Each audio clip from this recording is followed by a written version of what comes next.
watching Good Morning Kids in the Keys. I'm Mac. And I'm Jack. And we're here to show you guys about Jules' Undersea Lodge.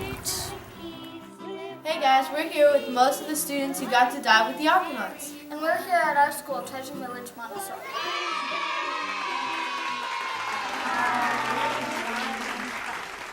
Okay, so Miss Kate, how did you find out about the lunch with the Aquanauts?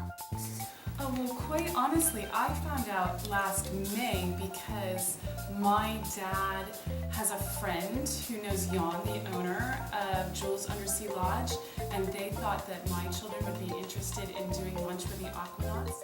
Although our school took 12 slots, the program's actually open until December, so any other school can participate, or if you have friends that are getting certified or you want to do a second dive, you can go all the way through December through Jules' Undersea Lodge and Marine Lab, yes. And Marine Lab also has so many great other labs, like the invertebrate lab, the bioplankton tow at night, so I thought that was really cool. How many of you got to see the whale vertebrae and you got to see a little bit of Marine Lab? So the program is great.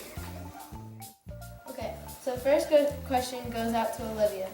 Would you stay down there at all? And if you would, how long? If not, why? I would for about 7 days probably. 7 days underwater. That sounds What did you think of the Aquanauts? I think that it was just kind of fun to see how they went about their day and what their daily routine was down there. So I think they did a good job. Yeah, they were. Jenna. And it was what features of the hotel surprised you the most?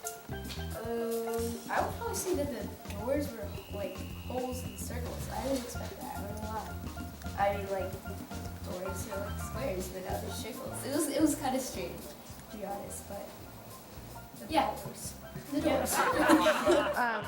Emma, what did you learn when you were in the Undersea Lodge? I learned about how they could move it.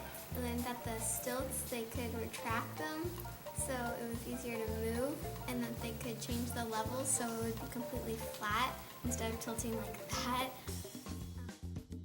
I learned, because I didn't get to dive with you guys, was from the command center that although we got to communicate with you through the mic, that they would actually, if the electricity went down and all communication went down, it would go back to a cup phone. Those phones that we made last Friday in Miss Kathy's class, that's exactly how we would communicate with you, was through the cup phone. That blew me away. Yes, the same way that the sound traveled through the string with the cups, they have a wire that goes to the Jules Undersea Lodge, and they would cup phone you.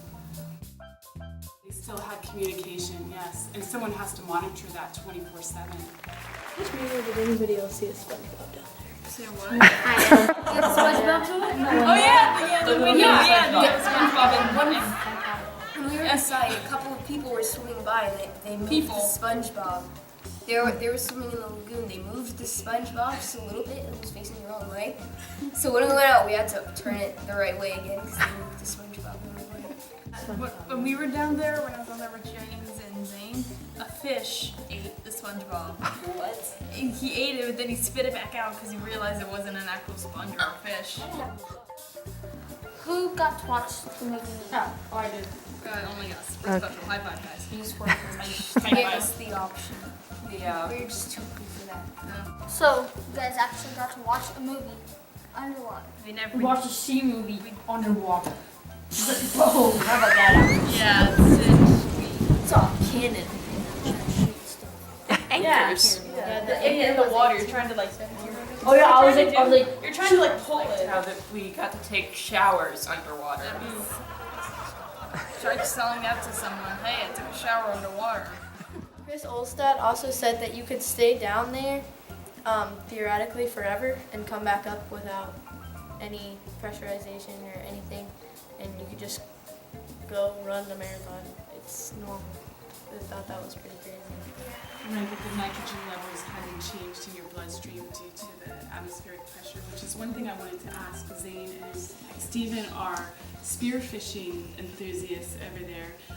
If you would, enjoy living in a habitat and then spearfishing every day and just going back into the habitat instead of actually ascending to the surface. You just usually scuba dive while I spearfish at freedom. So I ascend every dive in. What do you think the aquanauts miss the most about surface life? Probably seeing people or hearing other people. I don't know, that'd probably just get weird for it to be silence and all you can hear is a TV or something. Came up into the habitat, the first thing they asked us was, how's the weather? Because they couldn't see it outside, and they're like, it looks kind of cloudy because you can see the color of the, you can see how it gets shady and then bright on the ocean floor, so I bet they miss being able to see the sky and stuff. I remember James asking, like, do you ever watch the baseball or football down here? And they're like, no, we can't watch it down here. No, he said, but in his room, he had a little TV with dish. Yeah, only one TV has cable. Okay, so we were just kind of in argument about cable TV or debate. So what were their personalities? How did they get along? Yeah, I think you definitely have to be somewhat compatible with the other person's attitude just to be able to survive that long. No siblings. No. Yeah, that It was really sarcastic, so there was a lot of jokes and stuff. So that was funny. I know that Jessica, the woman, really liked corny jokes, so I was pretty welcome down there. How long have you been diving?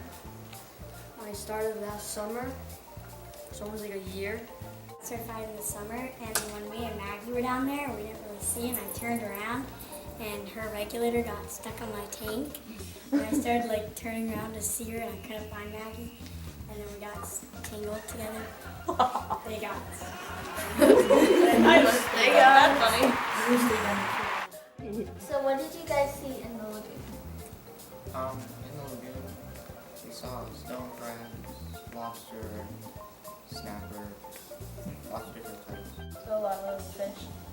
The day that Jenna did, there was actually a 5-foot manatee in the lagoon, but they didn't see it. We could only see it from the surface. And it actually went and rested on the little platform that you guys stood on before, and it just sat there for a little bit after.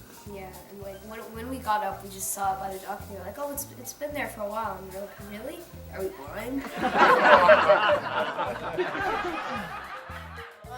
So what drove you to helping us organize the event? Well, first of all, we are so centered around the ocean and conservation, and if we don't promote you guys being stewards of the environment through scuba diving, then we're really doing a disservice to our community. And it was one of the highlights to see you guys help each other get your BCs on your tanks, get in independently, and to have friends that you can continue a really healthy hobby and ecological stewardship. Great. Guys, thank you. It was such a pleasure to get to see you. We continue with diving and doing other programs within the community. This is just a first step. Well, that's about it. Remember, donations are always welcome. The website where you can do that is down below. Also, guys, like Miss Kate said before, you can have diving with the Aquanauts experience. All you need to do is be a student. You can be homeschooled, public school, whatever, high school, and you can get a ticket, and it's through December. So make sure you do that because it's really a great experience. Well, we have to go to class now. So See you later. Bye. We hope you had a great time watching what other kids had to say about Jules Undersea Lodge. Now here's a clip from our experience at Jules Undersea Lodge. We hope you guys enjoy it. Bye. Manatees and dolphins, boats everywhere. Everyone swims and loves sun. The shore.